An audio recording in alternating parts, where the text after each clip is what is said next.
មិនប្រាប់លោកពុកប្រាប់កូនមកកូនមកងាយមរណាឯកុំពេកច្រើនពេកណាកូន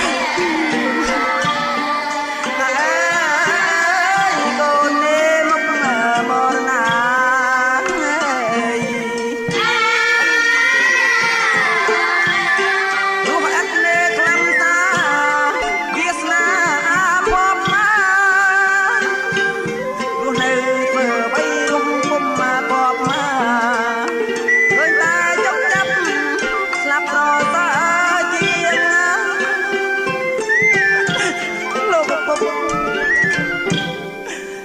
ពុកម្ចាស់ជីវិតកូនតាមពិតពុកប្រកាសជាដឹងរឿងនេះអស់ហើយ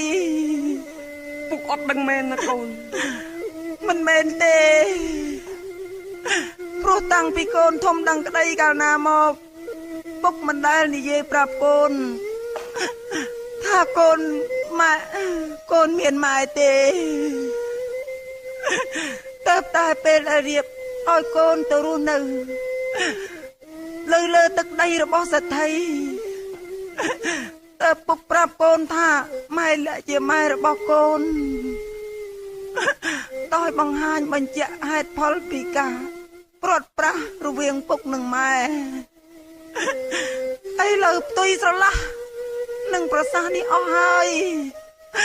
ពុកម្ចាស់កូនអើយជប់លាក់ទៀតទៅអាណិតកូនសុំអង្វរប្រាប់កូនមកពុកប្រាប់កូនមកកញ្ចនៈកូនលើសពីនេះ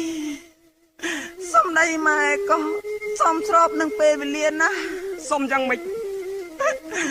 លោកពុកសុំយ៉ាងម៉េចណាកូនគឺមុនពេលដែលពុកនាំកូនទៅមានមនុស្សស្រីម្នាក់ចំណាស់នឹងគាត់មកសួរពីរឿងក្មេងដែលគេយកមកប្លង់ចោលកាលពី15ឆ្នាំមុន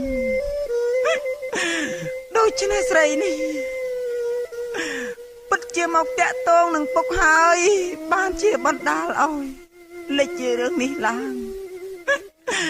សូមពុកលែងលាក់ទៀតទៅកូនចង់ដឹងណាស់តើពុកម្ដាយបង្កើតរបស់កូនជាមនុស្សប្រភេទណាប្រាប់ឲ្យត្រង់មកពុកប្រាប់កូនមកកញ្ចនៈកូនប្រុសសម្លាញ់មាសឪពុក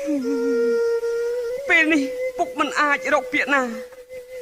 ដើម្បីនឹងបង្កប់នៅភាពអាកំបាំងនេះតទៅទៀតបានឡើយប៉ុន្តែកូនអើយ